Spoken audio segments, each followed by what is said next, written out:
Boom, we are live. I was just cleaning the screen there. All right, so this is, I'm actually going on holidays. This Chinese New Year starts tomorrow. Factory closes down at lunchtime today. So we'll be dispatching out of Kansas City for the next few days while we're away. But what I wanted to do was share just this one new information so that those of you who are looking at out-of-round poles for the season kind of get, the idea of what is an out-of-round pole and how is it made, right? So this one's actually, made on a mold like this, but the ones that are being sort of explored for water-fed window cleaning are basically a round mold. Let me show you something.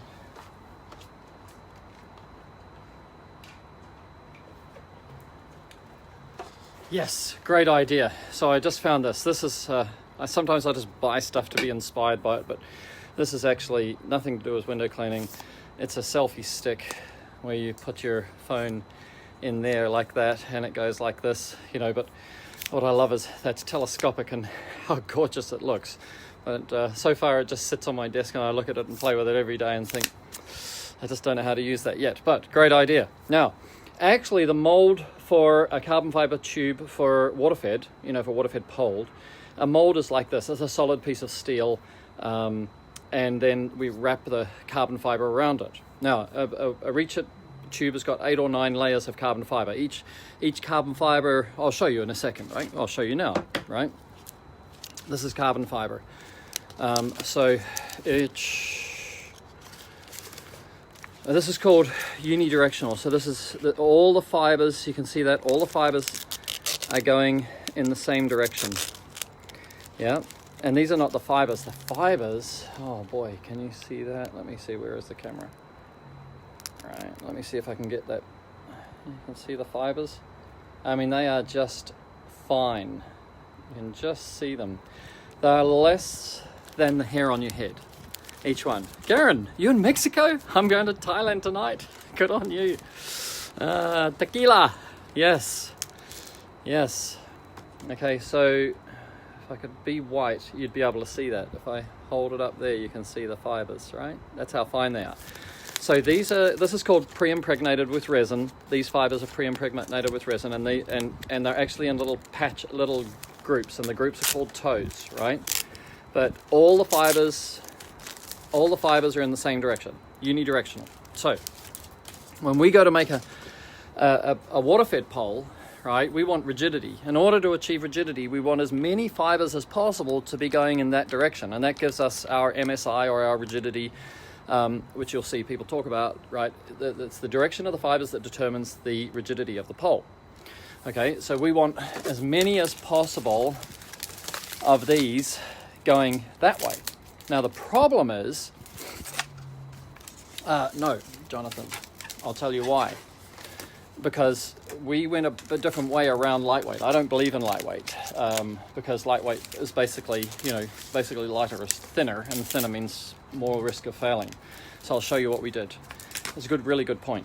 So we want as many layers as possible to be going in this direction. However, if all the fibers are going in this direction, we've made one just to see what happened. When all the fibers, you can actually crush it with your hand, because all the fibers, there's nothing holding it together this way, right? So there's 2 ways to hold carbon fiber together that way, and you'll see it in fishing poles as well. You basically, you have layers going this way around the pole, yeah?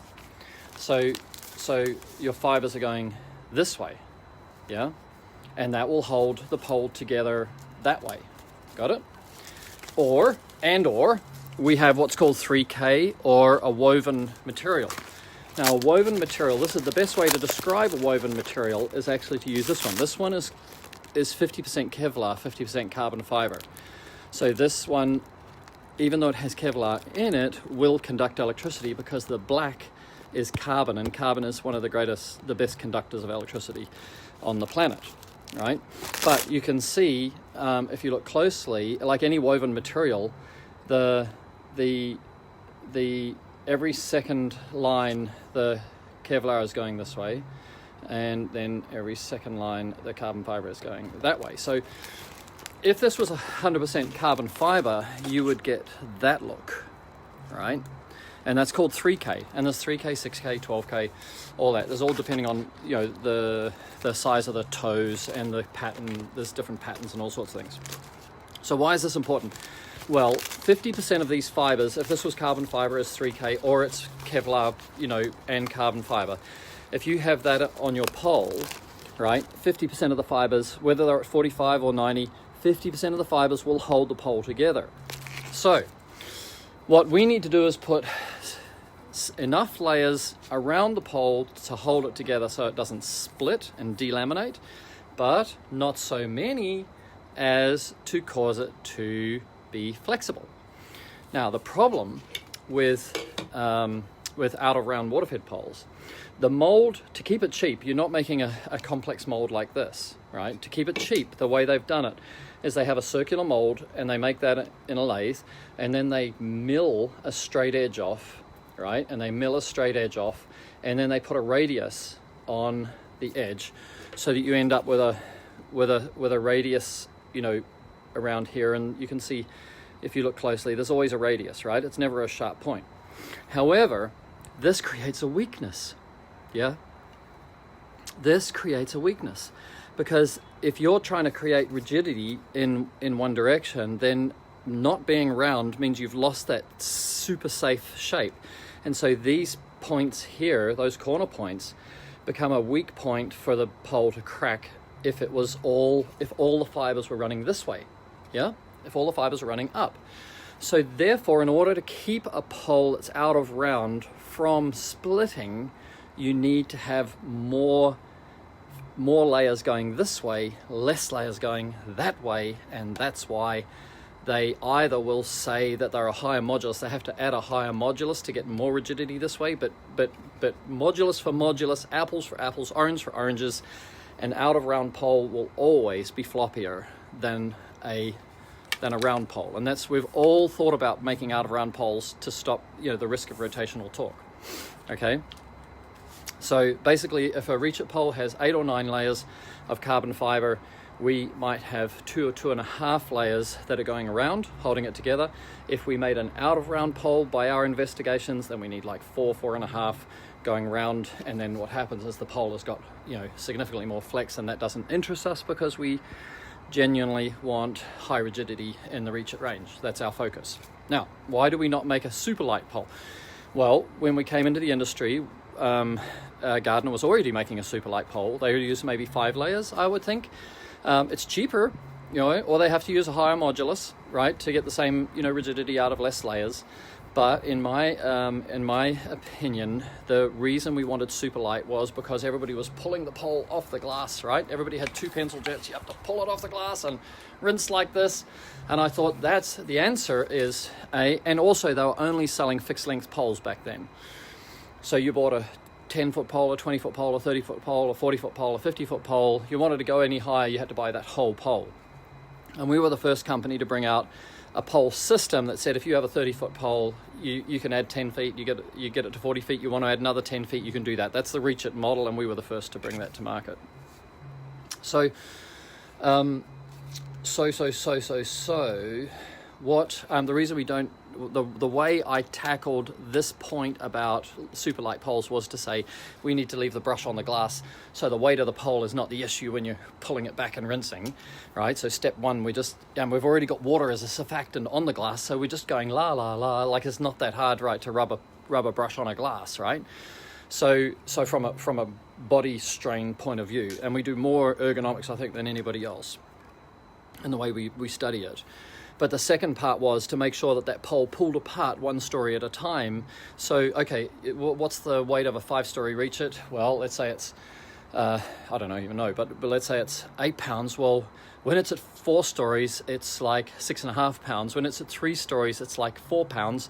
When it's at 2 stories, it's like 3 pounds, and or 2.5 pounds or whatever. And when it's at 1 story, it's like half a pound, like, you know, 8 ounces or something. You know what I mean? So the thing is that it's only at its maximum weight when it's at its maximum reach. And then each floor you come down, it gets lighter and lighter and lighter. And of course, for the worker, just like going to the gym, if you're you know, like, you know, doing 2 arm curls and you've just gone to fade with, 30 kilos or something, then you can just pick up 25 kilos and go, okay, 25 kilos, then you can pick up 20 kilos and keep going. As long as you're lightening the load on the worker, he's going to still have power. So that's why we don't and have never pursued lightweight poles. He's got the ABB.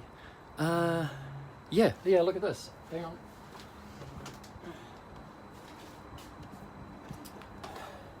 I've got me talking now. I'm taking this to Thailand with me. This is the pole I'm taking, his Connect, right? And so if you've got ABB, you can just put, you can put plus A in here, and if it's mini, it will be here, and you can put plus B in here, and plus B go together like Lego. So you can put ABB together with Connect and make another 25-foot pole, or ABB and Connect together and make a 37-foot pole maybe with Warrior or Pro Connect, something like that. And we use this, the same Connect for both Warrior and Tactical, Mini and Pro. Okay, so that's pretty cool. Yeah, it's good thinking, right? Because otherwise, the only time, if you had ABB, the only time you would use the second plus B would be on 5-story glass, right? Way up there. You finish cleaning that glass, and then you have to put it away in your truck, and the next time you're going to use it is the next time you're cleaning 5-story glass. Whereas with Reach It, yeah, Connect fits with Tactical, Connect fits with all of our poles. It's a universal Connect, right? This product here. So the logic is that if you've got extensions and then you want to be able to make them work, so peak season, you pick up a school, a university, you can bring another dude on, you can use your plus A and plus B together with Connect and make another pole, and with shock stop. Oh, I didn't show you shock stop before. This is 100% Kevlar. That's what it looks like. It's as ugly as anything. You know how we sand a Reach It pole? You can't sand Kevlar, right? You can't sand it. It goes all furry. It's like fiberglass. You have to leave the resin on the outside, right? So that's where, when you look at shock stop, we've painted it, so it still looks beautiful. But actually, it's as ugly as sin underneath, right? But that's what Kevlar looks like. It's crazy light. It's nowhere near as rigid as carbon fiber, but the reason is because Kevlar can take a bullet and it won't shatter, and if you put a bullet at carbon fiber, it will shatter, right? It'll shatter with much less than a bullet. So you can just understand how Kevlar is used to understand the truth that Kevlar is not a high MSI product. Like, it's not designed for rigidity, and you don't buy unidirectional Kevlar. It's always omnidirectional or woven, right? So it kind of looks like this, except instead of being black and gold, it's gold and gold. Okay, and 3K, instead of being black and gold, is black and black. Okay, all right, so that's Connect. You can see why we make them round. You can see underneath the paint, we've got the 3K, so now you understand the purpose of 3K is to stop delamination. The reason we sand it is to make sure we maximize the surface contact area of the clamps onto the poles, and away we go. Yes. You got any questions? Replying to Jonathan. Good on you. Dante tried to sell me that. Good on him. Dante will. Yes, this will work with Mini as well. Yeah, because the beauty is that actually there is a product called Mini Connect. If you want Mini Connect, we've got some left over, and probably just write to Dante and see if we'll do a deal. We'll do 30% off. It's not as beautiful as this, but the same function. So if you've got a Mini and you want to do that, we've got some in stock, but now everybody sees this and they say, oh, I want the beautiful one, right? So now we're going to left with some Mini Connects in stock. Yes, the issue about making something lightweight, the UK market has really trained the window cleaner to expect to replace their poles more regularly than what we do. Like, we've got poles out there that we sold in 2012. We're about to release our insurance program. We're going to change it. We're actually going to make it a paid program. It'll be like $9.90 per pole, for a Mini, and a little bit more for a Pro, and a little bit more for a Warrior, whatever, per year, right, to be insured. But we're actually going to make it retrospective to the beginning. If you own a Reach It, right, you can insure it. Even if you bought it in 2012, you can insure it today for this year, for 2019. That's how confident we are. Like, we've totally got our maths now, because we're an 8-year-old company. We couldn't offer that back in the beginning, but people say, well, how do you know? Because you haven't been around that long. Well, now we have been around that long. So we're ready to rock and roll, right? We're ready to, like, we are the best people to insure your poles, right? Because obviously we've got cost of goods, we've got the total maths, we've got the huge database. We know actuarially, that's a big word, right? We know actuarially what is the risk, how many pole sections get broken, and we also know, in the terms and conditions, that if there's no end defender on and we see that as all mushed up and then we see a broken pole, we won't replace it, because the end defender is the end defender. It's the thing which protects the pole from being worn out against the the harder surfaces, because this is just fibers. Like, as soon as it's just this stuff, this is resin, like your AB, JB Weld or something like that. That's basically what's in there. And then just fibers, tiny little fibers, just glued together, so that you can just grind away at them. It's just like you can see those,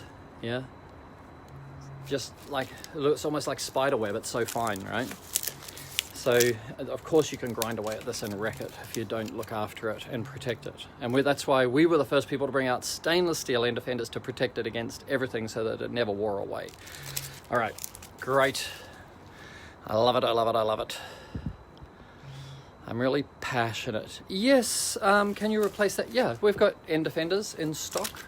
And even if you've worn away, you can just, the beauty of carbon fiber, it is got, 3K, and it's got layers going both ways, so you can actually just saw away at it. Basically you leave the saw on top and turn the pole. If you turn the pole, keep the saw on top. The last cut saw's still on top, and you can actually just trim it and, put an end defender back on, or refit a clamp, or whatever it is that you need to do. By the way, our clamps are not glued on, right? They're bolted on, so you can change the clamps, so you don't have to change the pole. Alrighty, I think that's enough from me, don't you? Right? It's fascinating, but yeah. Kevlar. This is Kevlar. Let me just tap that so you get that. I'll see if I can get that light, right? That's Kevlar. That's what Kevlar looks like, yeah? Yep. And then this is Kevlar omnidirectional mixed with carbon fiber. And then this is carbon fiber unidirectional, and this is what you want in your pole, going up the pole, not around the pole. We need it around the pole to hold it together, but as many of these as possible. And then there's different grades of this, right? You can't see it by looking at it. You just got to trust the label on the box, right? But basically it all looks the same. But the quality of this in the this 24T, 40T, 46T, 60T, and then there's another scale in the C800s and C1100s and all that. They're two different scales. So blah blah blah blah blah. But anyway, that's what it is that makes you get a really rigid Reach It. And with a rigid pole, you'll be cleaning windows faster, better, and safer. Okay. Next time I see you, I'll be in Thailand. I'll report to you from there, but I'm not taking very much with me. So I was kind of excited about, just telling this story I've been building forever, and thinking, shit, excuse me, I'm gone for 2 weeks, so I better do it today. Gene's here. Gene, this is really interesting. I've been talking about Kevlar. I've been talking about unidirectional, omnidirectional carbon fiber. And I've been talking about unidirectional carbon fiber, which is what gives you the rigidity in a Reach It pole, getting this many of these as possible up the pole. Okay, rigid. That's great. I love it. Okay, guys. Jamie Schmidt's here. He's my favorite Mr. Positive. Have you still got any seats left at your Myrtle Beach thing, buddy? Well, Jamie, when you watch where that, it's 12 hours in the air across the Pacific. But dang, like when it gets in the hands of a UPS dude, he's just going to throw it out of the truck. And then we have seen so many boxes just get busted open. So I said to them, tape box, that's it. Oh, Brett Thompson's here. How are you, buddy? So one of my greatest chats of all time with a window cleaner is with you. Like just talking stuff, right? Man talk. Well, seats are booked. Good. Okay. Well, Dante's on his way. That's great. So Dante will be representing Reach It at the Pressure Washer Motivation event in Myrtle Beach, February 23rd, 24th. But people can come in and just sort of drive by, can they? Can they gate crash? You know, is there such a thing as a convention crasher? That would be funny. Yeah. Well, see, now I'm inciting riots. Haha. Great. All right, so you'll see me next from the sunny beaches of Hua Hin, Thailand. Yeah, and I think you really enjoy it. I'm going to take some. If I've got a 20 kilo limit for me and Harrison, and then I'm going to. It's all gone, buddy. Wolverine, Logan died, and I shaved. Canandera, I thought about you going, but then I thought about 3 little kitties, and I thought, next one, fish. When the fish convention's on, if they give us an invite, we'll have you there. Yes. So good times, right? I'm really excited about 2019. We have we've already had a record. It's probably a record January. Like January's a really ordinary month for us. Like we tend to lose money in January, but this month's actually been quite reasonable. It's been we're up several bits on last year's sale, so that's kind of like a nice feeling. It's a nice indicator that the year's going to be good. We're excited about Black Diamond. We're doing a lot of work on the resetting the marketing of that.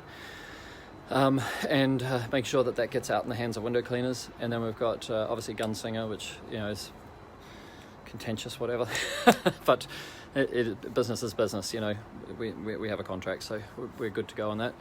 And then Tactical, Warrior, Connect, Grip, Window Weapon is going crazy. Like, it's an amazing product. And then we've got some other secrets up our sleeve. We've got what our prototype code name is Wash It Pro 2, which is like an industrial 4040 RO system. We're having a look at 23030s. There's a few things we're looking at from the pure water side. I've got so many things. I've even got a backpack. You want to see that?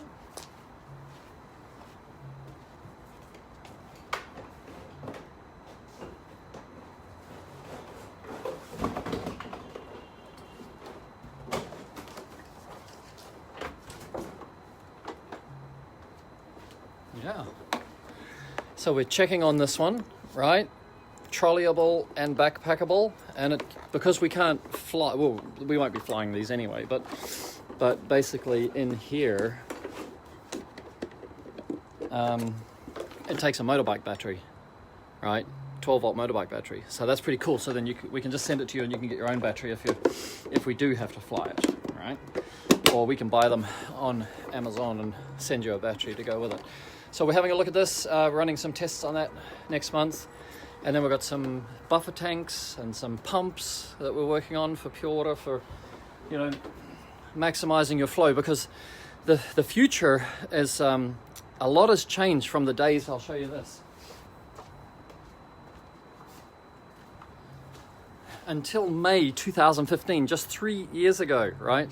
3.5 years ago, this was a water-fed brush, right? Just 2 little jets. We were the first people to bring out 4 jets. Now you see some 4 jets, right? And when you had this and you had reverse osmosis membranes, right? I'm talking way too long. I better stop. Anyway, but when you had this, the reverse osmosis didn't need to have loads of water pressure, right? But now when you have a constructor brush, and this brush has got like 45 jets open, yeah? 45 jets open, you need to have a lot of flow from an RO. Anyway, I'm going. I'll talk to you from Thailand. See you guys.